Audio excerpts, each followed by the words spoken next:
नमस्कार, स्वागत है आप सभी का। आज के इस लेक्चर में हम लोग उत्तर प्रदेश की कल्याणकारी योजनाओं के लिए पढ़ने जा रहे हैं, जिसका मतलब ये है कि उत्तर प्रदेश की सरकारी क्षेत्र के द्वारा, उत्तर प्रदेश सरकार के द्वारा जो कल्याणकारी योजनाएं जो है जन सामान्य के लिए चलाई जा रही हैं, उसके बारे में हम पढ़ने जा रहे हैं। ये चैप्टर अपने आप में बहुत ही महत्वपूर्ण है, इसलिए इसको पूरा देखिएगा और इससे बहुत सारे क्वेश्चन जो है आपके एग्ज़ाम में आने की संभावना है। तो चलिए शुरुआत करते हैं। तो मित्रों, आगे बढ़ने से पहले मैं बता दूं कि अभी तक हमारे संस्थान से 55+ सिलेक्शन हो चुके हैं। आरओ की डेट आपको पता है 27 जुलाई है, पीसीएस की 12 अक्टूबर है और हमारे संस्थान के द्वारा दोनों के लिए ही वीडियो कोर्स, टेस्ट सीरीज इत्यादि संचालित हो रही है। और कई लोगों ने अभी हाल ही में एडमिशन लिया है और बहुत से लोग हैं जो एडमिशन लेना चाहते हैं, तो उनको जानकारी चाहिए। तो मैं बता दूं कि आप इन 2 नंबरों पे बात करके, कॉल करके, व्हाट्सएप करके सारी जानकारी ले सकते हैं। कुछ जो हमारे प्रोग्राम्स हैं वो सबसे जो पॉपुलर कोर्स है हमारा, वो यूपी पीसीएस के लिए है, फाउंडेशन कोर्स पूरा, उसमें प्री मेंस और सब कुछ पूरी एक साथ तैयारी कराई जाती है। इंटरव्यू की भी तैयारी कराई जाती है, नोट्स दिए जाते हैं बाइलिंगुअल, आपको पीडीएफ में वीडियो लेक्चर्स दिए जाते हैं, साथ में सारे प्रीवियस ईयर क्वेश्चन सॉल्व कराए जाते हैं, सीसाइड भी इसमें इंक्लूड है। उसके अलावा आंसर राइटिंग कराई जाती है, टेस्ट सीरीज दी जाती है। मतलब ये प्रोग्राम ऐसा है कि इसमें कुछ भी आपको अलग से नहीं लेना है, सब कुछ इसमें इंक्लूड है। इसके लिए आपको जो कांटेक्ट करना है या आपको काउंसलिंग की आवश्यकता है तो आप इस नंबर पर संपर्क कर सकते हैं। ये वाली बुक हमारी अभी मार्केट से आउट हो गई थी, जल्दी ही सब फिर से आ रही है। ये समीक्षा अधिकारी और आरओ के साथ साथ ही पीसीएस के लिए भी बहुत बढ़िया है, क्योंकि जीएस तो दोनों का सेम है, हिंदी का ही अंतर है। तो जो लोग 12 अक्टूबर को एग्ज़ाम देने जा रहे हैं या 27 जुलाई, उनके पास ये किताब ज़रूरी है, उनके पास होनी चाहिए। इसमें इतनी सफिशिएंट व्याख्या दी है, तभी आप देख रहे हैं केवल 10 सेट क्वेश्चन पेपर हैं ये, और ये कितनी किताब मोटी हो गई। यानी ये आपका बहुत अच्छी किताब है और बार बार हम इसको स्टॉक आउट हो जाता है, फिर हम प्रयास करके इसको छपवा कर फिर से आप तक पहुंचाते हैं। तो जल्दी आपके बीच फिर से आएगी। अगर आपने नहीं लिया है तो आप इसको ले सकते हैं। इसके अलावा रिसेंटली हमारी समीक्षा अधिकारी, सहायक समीक्षा अधिकारी मुख्य परीक्षा के लिए बहुप्रतीक्षित किताब भी लॉन्च हो चुकी है। आप ये देख सकते हैं, इसको किताब को हमने गागर में सागर वाली जो कहावत है उसको चरितार्थ करने का प्रयास किया है। इतनी ही मोटाई में हमने आपको निबंध भी दे दिया है। हर पत्र में जितने तरह के पत्र होते हैं सभी के कम से कम 10-12 उदाहरण और ब्लैंक प्रारूप और हर तरह से इसमें सब कुछ इतना समृद्ध कंटेंट है कि आपके पास अगर ये बुक हो तो आपको मेंस की तैयारी में कोई टेंशन लेने की ज़रूरत नहीं, किसी और बुक की आवश्यकता नहीं है। आपके पास ये बुक होनी चाहिए। और हमारी पहले से मोस्ट पॉपुलर बुक सामान्य हिंदी में जो ऑब्जेक्टिव पेपर में काम आती है, ये बुक होनी चाहिए। 2 किताबें आपको समीक्षा अधिकारी की हिंदी की नैया पार कराने के लिए सफिशिएंट है, और कुछ आपको पढ़ने की ज़रूरत नहीं है। ये भी किताब आउट ऑफ स्टॉक हो गई थी, जल्दी ही दोबारा स्टॉक में आ जाएगी। ऑनलाइन भी उपलब्ध है, ऑफलाइन भी उपलब्ध है आपके शहर में।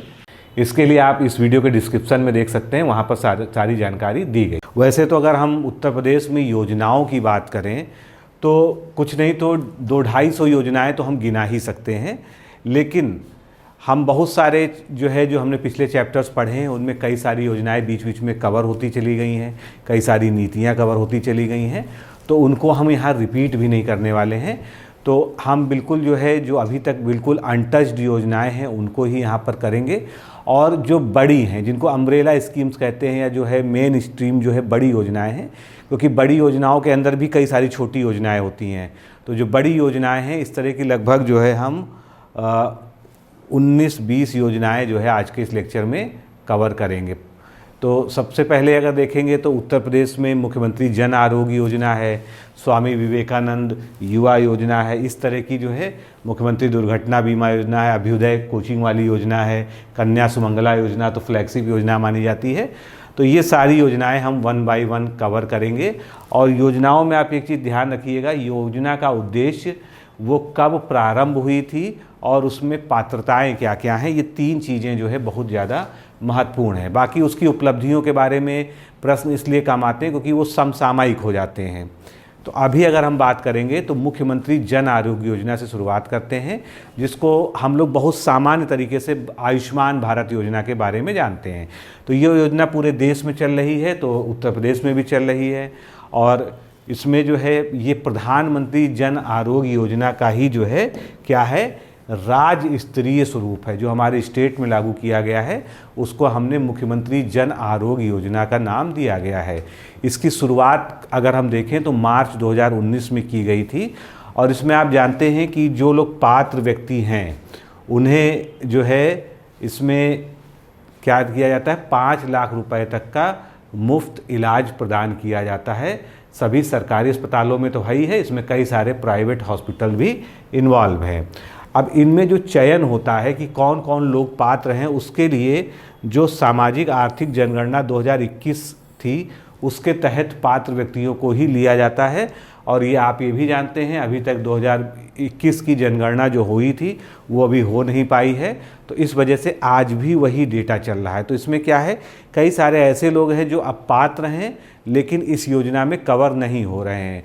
तो ऐसे लोगों के लिए जो है उत्तर प्रदेश में क्या हुआ, सामाजिक आर्थिक जनगणना 2011 से बाहर जो लोग हैं लेकिन वो इस क्राइटेरिया में आते हैं, उनके लिए राज्य सरकार ने अपने स्वयं के बजट से भी योजना शुरू की है, जिससे मैक्सिमम लोगों को इस योजना के कवरेज में लाया जा सके। इसमें सबसे बड़ी बात आप बार बार सुनते रहते होंगे कि 5 लाख रुपए प्रतिवर्ष तक निःशुल्क इलाज कराया जाता है हर व्यक्ति का। और इस योजना में श्रमिकों के परिवार भी जो है अब सदस्य में आ गए, और कई सारे जैसे कुष्ठ रोगियों को भी अलग से इसमें लिया गया। इस तरह से कई सारे और भी वर्गों को इसमें शामिल कर लिया गया है। State agency for comprehensive health and integrated services, जिसको हम कहेंगे साचिस, इसके द्वारा सूचीबद्ध निजी और सरकारी अस्पतालों में पात्र व्यक्तियों का जो मरीज हैं उनका इलाज किया जाता है। इस योजना के तहत लगभग 10 लाख परिवारों को फ़ायदा मिलेगा। ये उत्तर प्रदेश में जो है लक्ष्य रखा गया है। अगली योजना हमारी आती है स्वामी विवेकानंद युवा सशक्तिकरण योजना। तो सबसे पहले ये शुरुआत कब हुई थी, दिसंबर 2022 में शुरुआत हुई थी। इसमें जो है इस योजना को आप लोग टैबलेट स्मार्टफोन योजना के नाम से भी जानते हैं, जिसमें मुख्य रूप से जो है युवाओं को टैबलेट और जो है मोबाइल फ़ोन्स, सेल फोन्स बांटे जाते हैं। ये एक राज्य स्तरीय योजना है और इसके लिए जो है लक्ष्य जो निर्धारित किया गया था कि 5 वर्ष में 2 करोड़ छात्रों को टैबलेट और मोबाइल का वितरण किया जाएगा। इसमें कौन कौन लोग पात्र हैं, कॉलेज में पढ़ने वाले, इंजीनियरिंग संस्थानों में पढ़ने वाले, कौशल विकास संस्थानों में पढ़ने वाले और अभ्युदय योजना के तहत संचालित कोचिंगों में पढ़ने वाले छात्र जो है, छात्र छात्राएं इसके अंतर्गत पात्र हैं, उनको इस योजना का लाभ दिया जा रहा है। और टैबलेट और मोबाइल इसलिए दिए जा रहे हैं जिससे वो आसानी से पढ़ाई लिखाई में उसका जो है सदुपयोग कर सके।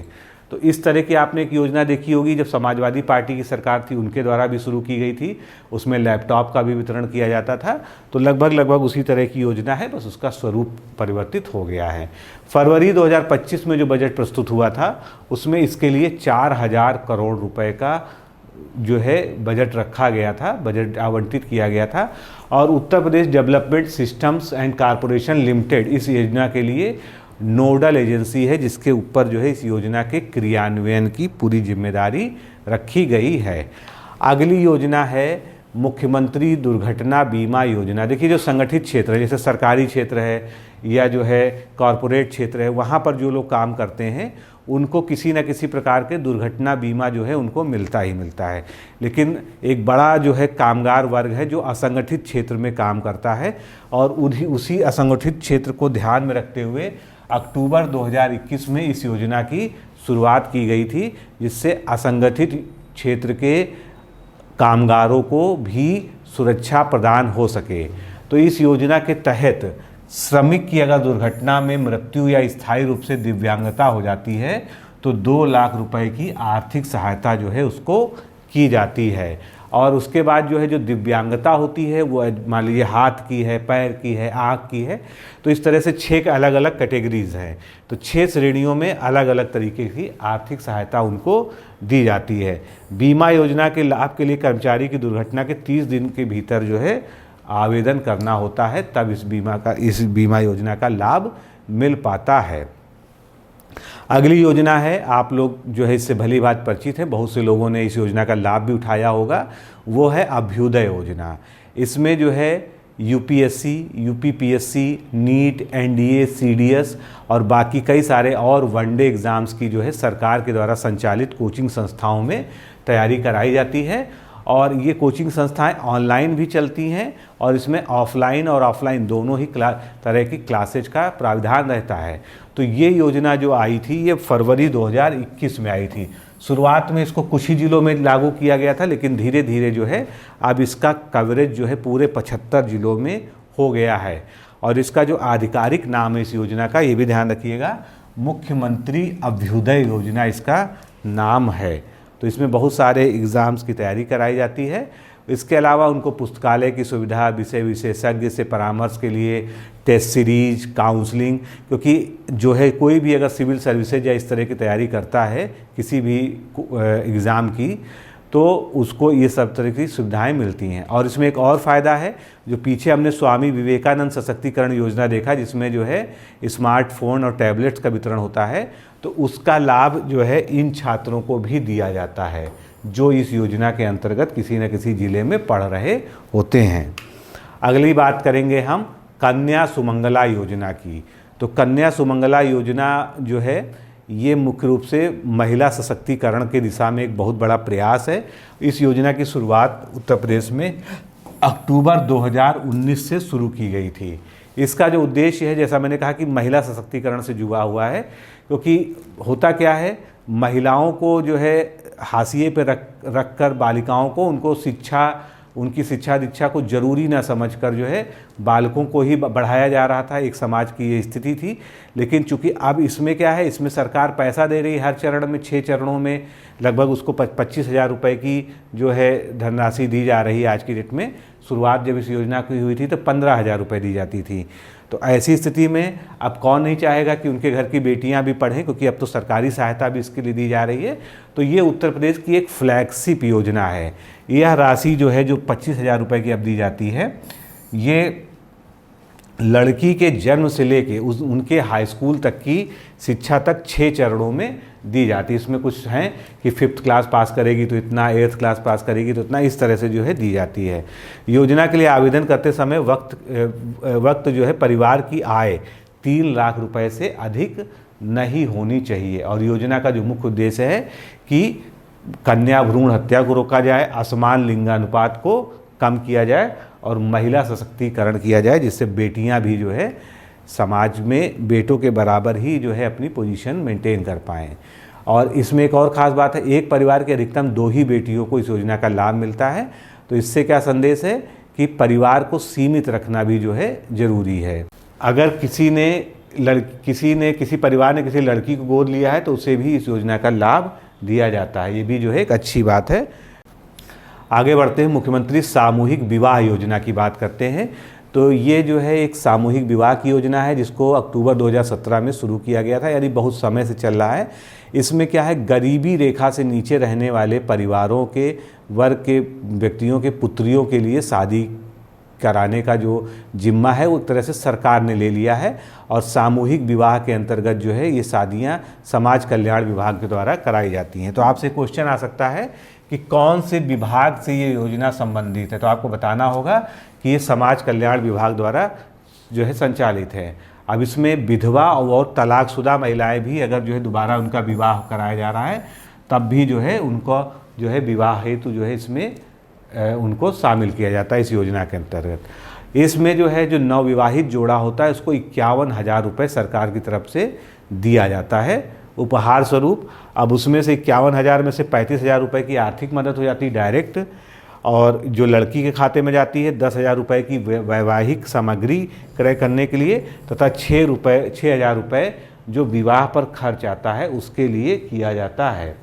और इसके लिए जो पात्रता की शर्त है वो क्या है कि इस योजना के लाभ के लिए परिवार की वार्षिक आय 2 लाख रुपए से कम होनी चाहिए, उससे ज़्यादा नहीं होनी चाहिए। सामूहिक विवाह का आयोजन स्थानीय ग्रामीण और नगरीय निकायों के द्वारा किया जाता है। इसके बाद हम बात करते हैं सामूहिक विवाह के आयोजन के लिए न्यूनतम 10 जोड़ों का विवाह होना चाहिए, तभी वो सामूहिक कहलाएगा। क्योंकि एक बड़े खर्चे को अगर बांट लिया जाएगा तो खर्चा जो है प्रति व्यक्ति के हिसाब से कम हो जाता है, वही इसका उद्देश्य है। आगे बढ़ते हैं। विवाह की एक अगली योजना है उत्तर प्रदेश विवाह अनुदान योजना। इसमें क्या है, जैसे वो सामूहिक योजना थी, इसमें जो है व्यक्तिगत तौर पर जो है मदद की जाती है सरकार के द्वारा, जिससे बेटियों का विवाह हो सके। तो ये जो है व्यक्तिगत अनुदान की योजना है। इस योजना में अन्य पिछड़े वर्ग, अनुसूचित जाति, अनुसूचित जनजाति की लड़कियों की शादी के लिए राज्य सरकार की आर्थिक सहायता दी जाती है, और अब इसमें जो है सामान्य वर्ग को भी शामिल किया जा चुका है। ये सहायता लाभ एक परिवार के अधिकतम 2 बेटियों के लिए ही मान्य होता है, और इसमें प्रति विवाह के लिए 20,000 रुपये की सीधे तौर पर सरकार के द्वारा मदद की जाती है। लेकिन इसकी पात्रता की शर्तें भी हैं कि आपको गरीबी रेखा की परिभाषा में आना चाहिए। तो गरीबी रेखा की परिभाषा क्या करती है कि आवेदक की वार्षिक आय, अगर वो शहरी क्षेत्र में रहता है तो 56,460 रुपये से ज़्यादा नहीं होनी चाहिए, और ग्रामीण क्षेत्र में रहता है तो 46,080 रुपये से अधिक नहीं होनी चाहिए। शादी से 90 दिन पूर्व और 90 दिन बाद तक ही आवेदन जो है इस योजना के लिए किया जा सकता है। आगे बढ़ते हैं। उत्तर प्रदेश में गोपालन या गोवंश पालन को भी सरकार के द्वारा प्रमोट किया जा रहा है, और इससे जो है लाभ ये मिलता है, जो आवारा और छुट्टा जानवर छोड़ दिए जाते थे तो उनको भी लोग जो है अब उनको पालने लगे हैं। तो उत्तर प्रदेश गोपालक डेयरी योजना इसी से संबंधित है, जो दुग्ध उत्पादन को बढ़ावा देने के उद्देश्य से एक स्वरोजगार की योजना है। इसमें क्या है, अगर कोई जो है गोपालन करना चाहता है, तो गोपालन का मतलब केवल गाय नहीं, इसमें गाय भैंस दोनों ही शामिल हैं। तो अगर उसके पास न्यूनतम 5 गाय भैंसें हैं, देख लीजिए कुछ पात्रता है इसके लिए कि गाय भैंसों की संख्या न्यूनतम 5 अगर है तो उसको 9 लाख रुपए तक का ऋण प्रदान किया जाएगा।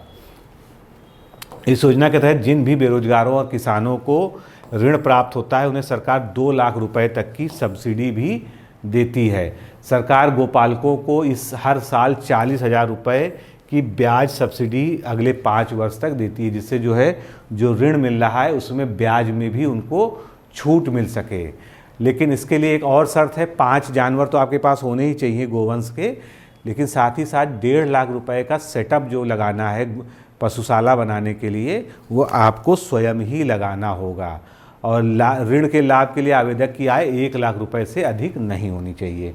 तो ये सब जो है पात्रता की शर्तें हैं जो पता होनी चाहिए। आगे बढ़ते हैं। मुख्यमंत्री बुनकर सौर ऊर्जा योजना की बात करते हैं। तो मुख्यमंत्री बुनकर सौर योजना जो है ये क्या है, ये नवंबर 2022 में जो है कैबिनेट ने इसको मंजूरी दी थी, उसके बाद ये शुरू हो चुकी है। इस योजना का संचालन जो किया जा रहा है उसका उद्देश्य क्या है, 50,000 से अधिक बुनकरों को लाभ दिया जाएगा और 75,000 लगभग प्रत्यक्ष रोजगार इससे पैदा होंगे। आप जानते हैं जो हैंडलूम अब पावर लूम से चलने लगे, मतलब बिजली से चलने वाले जो हैंडलूम हैं, तो उनमें बिजली की बहुत ज़्यादा खपत होती है। बिजली की ज़्यादा खपत होती है तो बिजली का बिल कम से कम आए या उनको बिजली का बिल ना चुकाना पड़े, उसके लिए उनको सोलर पावर प्लांट लगाने के लिए जो है प्रोत्साहित किया जाता है इस योजना में, जिससे वो सोलर पावर प्लांट की मदद से बिजली उत्पन्न कर सके और अपना जो है बुनकर का जो पावर लूम है वो चला सकें। तो इसके लिए सरकार क्या करती है, 50% का अनुदान देती है। मान लीजिए जितनी भी उनकी लागत आनी है, अगर 2 लाख रुपए लागत आनी है उनकी जो है पावर लूम लगाने में, सोलर वाला जो है, तो उसमें से 50% सरकार दे देती है। अनुसूचित जाति और अनुसूचित जनजाति के सदस्यों को सरकार लागत का 75% तक सब्सिडी दे देती है, यानी 25% ही उन्हें खर्च करना। और इस योजना के तहत न्यूनतम 10% महिला बुनकरों को इसका लाभ दिया जाता है पहले। और इस योजना के क्रियान्वयन के लिए उत्तर प्रदेश के नवीन और नवकरणीय ऊर्जा विकास एजेंसी एक नोडल एजेंसी के रूप में कार्य करती है। आगे बढ़ते हैं, अगली योजना को हम देखते हैं, मदरसा आधुनिकीकरण योजना। आप जानते हैं मदरसे जो होते हैं वो क्या होते हैं, वो इस्लामिक ट्रेडिशनल जो है, खासकर जो है कुरान शरीफ और बाकी जो है जो इस्लाम धर्म के बेसिक जो है जो ग्रंथ हैं उनकी शिक्षाएं देने के लिए बनाए गए हैं। लेकिन ऐसे में क्या होता है कि वो केवल जो है धार्मिक शिक्षा ही ग्रहण कर पाते हैं। तो सरकार ने जो है उनको विज्ञान और गणित से भी जोड़ने के लिए कि वहाँ पर मदरसे में ठीक है आप रिलीजियस आप अपनी शिक्षा ले रहे हैं, लेकिन उसमें जो आज के समय की ज़रूरत है कि आपको धार्मिक शिक्षा के साथ साथ जो है व्यवहारिक शिक्षा भी आपको पता होनी चाहिए, आपको साइंस भी आनी चाहिए, आपको मैथ भी आनी चाहिए। इसीलिए ये योजना चलाई गई है और ये योजना चलाई गई थी वर्ष 2019 में केंद्र सरकार के सहयोग से। अब इस योजना का नाम जो है वो है scheme for providing education in madrasa. इसमें जो है जो केंद्र और राज्य का व्यय अनुपात होता है वो 60:40 होता है, यानी 60 जो है केंद्र सरकार देती है और 40 जो है यूपी या राज्य सरकार देती है।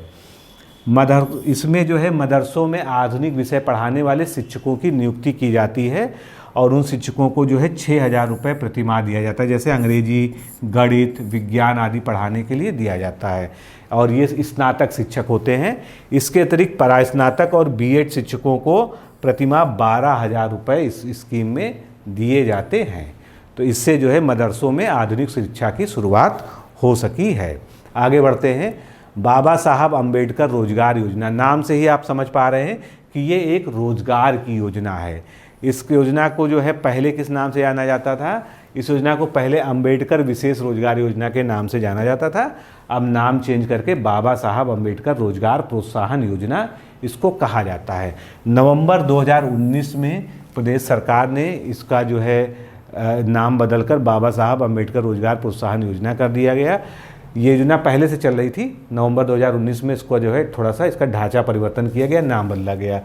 अब इसमें सभी समुदाय वर्ग के लिए स्वरोजगार प्रोत्साहन की जो है व्यवस्था की गई है।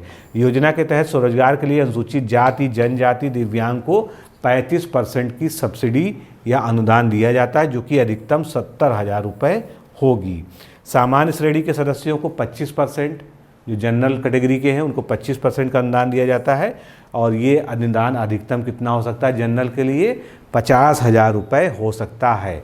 योजना का लाभ उन्हीं को दिया जाता है जिनकी हर सोर्स से प्रति वर्ष आय जो है 2 लाख रुपए से कम होगी, 2 लाख रुपए से अधिक आय नहीं होनी चाहिए। इसके अतिरिक्त आवेदक को 18 से जो है 65 वर्ष तक की बीच के आयु का होना चाहिए।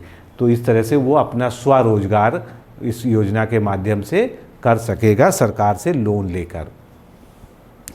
अगली योजना है उत्तर प्रदेश फैमिली आईडी योजना। जिस तरह से आपका आधार कार्ड होता है, वोटर आईडी कार्ड होता है, उसी तरह से फैमिली आईडी में जो है पूरी फैमिली को एक पहचान दे दी जाएगी। एक फैमिली में सामान्यतः ये माना जाता है कि 4 से 5 लोग होते हैं, तो उनको एक फैमिली आईडी मिल जाएगी। ये फैमिली आईडी कितने अंकों की होगी? ये 12 अंकों की होगी।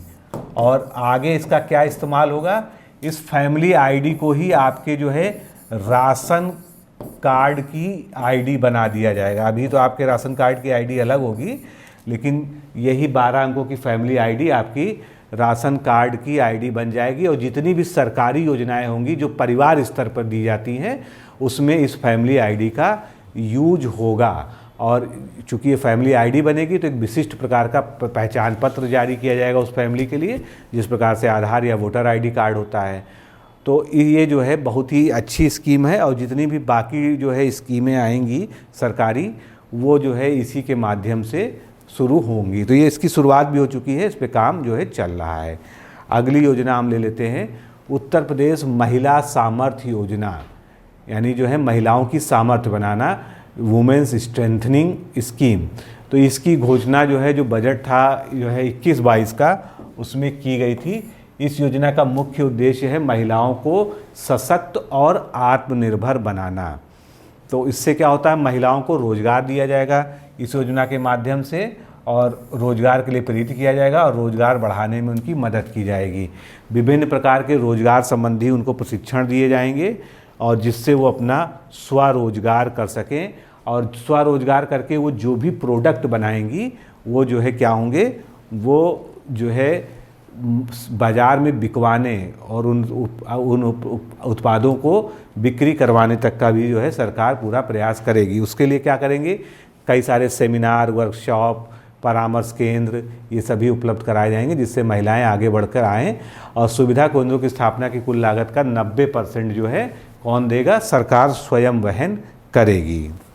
आगे बढ़ते हैं। अगली योजना है डॉक्टर अंबेडकर उत्कृष्ट केंद्र योजना। तो ये जो है केंद्र सरकार के द्वारा चलाई गई योजना है, जिसे अब राज्यों में चलाया जा रहा है। उत्तर प्रदेश में पहले डॉक्टर अंबेडकर उत्कृष्टता केंद्र का उद्घाटन वर्ष 2022 में BHU यानी बनारस हिंदू यूनिवर्सिटी के अंदर किया गया है। तो ये भी जो है इम्पॉर्टेंट है कि पहला उत्कृष्टता केंद्र जो है डॉक्टर अंबेडकर कहाँ पर किया गया है, BHU में किया गया है। अब ये योजना क्या है, ये अभ्युदय योजना से मिलती जुलती है, लेकिन ये केवल और केवल अनुसूचित जाति के छात्र छात्राओं के लिए है। तो इस योजना में अनुसूचित जाति के छात्रों को संघ लोक सेवा आयोग यानी UPSC द्वारा आयोजित सिविल सेवा परीक्षा के लिए उच्च गुणवत्ता वाली मुफ्त कोचिंग सुविधा प्रदान करने की शुरुआत की गई है। इसके तहत प्रत्येक केंद्र के लिए 100 सीटें निर्धारित की गई। जितने भी केंद्र खोले जाएंगे उसमें 100 सीटें होंगी। इनमें से 33 सीटें लड़कियों के लिए आरक्षित की गई हैं और योजना के तहत प्रत्येक छात्र को एक वर्ष में 75,000 रुपये जो है प्रदान किए जाएंगे, जिससे वो अपना पढ़ाई लिखाई का जो खर्च है वो स्वयं भी वहन कर सके। अगली हमारी योजना है मुख्यमंत्री शिक्षुता प्रोत्साहन योजना। शिक्षुता का मतलब क्या होता है, अप्रेंटिसशिप, यानी आपने कोई कौशल का कोर्स तो कर लिया, आपने कोई हुनर सीख लिया, लेकिन आपको जो है उसके लिए कहीं पर उसको करने का मौका तो मिले, मतलब आपको कोई ऐसी जॉब मिले या कोई आपकी जो है अप्रेंटिसशिप आपकी कहीं कराई जाए किसी संस्थान में, किसी उद्योग में, जिससे आप जो है उसमें और कुशल हो सकें। तो उत्तर प्रदेश सरकार द्वारा बजट 21-22 में इसकी घोषणा की गई थी। इस योजना के तहत किसी ने अगर टेक्निकल एजुकेशन ली है, तकनीकी शिक्षा ली है, तो उनको ऑन जॉब प्रशिक्षण कराया जाएगा। ऑन जॉब का मतलब उनकी नौकरी भी लग जाएगी और साथ में उस नौकरी के साथ साथ ही वो प्रशिक्षण करेंगे। यानी इसकी को जो है शिक्षुता प्रोत्साहन योजना जो है नाम दिया गया है। तो इस योजना के तहत उत्तर प्रदेश में 6 महीने और साल भर की इंटर्नशिप करने वाले प्रत्येक युवा को मानदेय के तौर पर प्रति महीने 2500 रुपये दिए जाएंगे। मतलब उनको 2500 रुपये भी मिलेंगे और इसी बहाने वो काम को सीख तो चुके ही हैं, स्किल तो सीख ही चुके हैं, लेकिन काम की एक्चुअल में प्रैक्टिस करेंगे। अब इसमें जो है केंद्र सरकार 1500 रुपये देगी और शेष हिस्सा 1000 रुपये राज्य सरकार के द्वारा वहन किया जाएगा।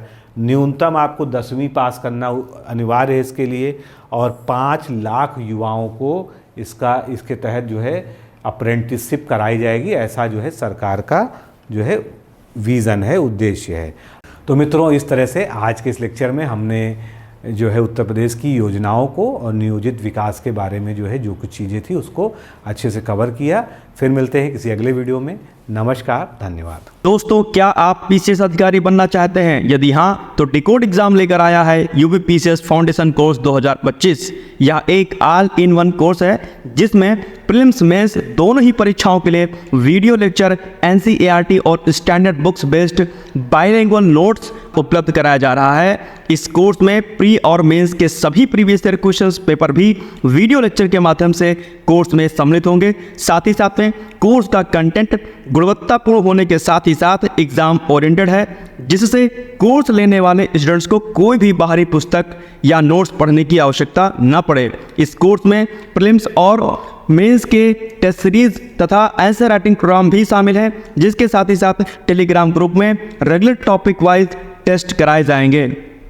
इसके साथ ही CSAT, निबंध तथा सामान्य हिंदी की अतिरिक्त कक्षाएं भी चलाई जाएंगी तथा हमारे कोर्स से परीक्षा में सफल होकर इंटरव्यू देने वाले विद्यार्थियों को इंटरव्यू की भी तैयारी कराई जाएगी और अंतिम परिणाम कुछ भी हो, पूरी फीस उन्हें रिवार्ड के स्वरूप जो है वापस कर दी जाएगी तथा अगले बैच में उन्हें निःशुल्क प्रवेश प्रदान किया जाएगा। उल्लेखनीय है कि डिकोड एग्जाम एक संस्थान के रूप में 5 वर्ष के अपने सफल कार्यकाल में अब तक 55 से अधिक विद्यार्थियों को विभिन्न परीक्षाओं में अंतिम सफलता दिलाने में अपना सफल योगदान दे चुका है। इस कोर्स की फीस 15,000 रुपये निर्धारित की गई है, लेकिन पहले प्रवेश लेने वाले 100 विद्यार्थियों को 3,000 रुपये की विशेष छूट दी जा रही है। और अधिक जानकारी के लिए हमारे संस्थान के नंबर 6307495944 पर संपर्क करें।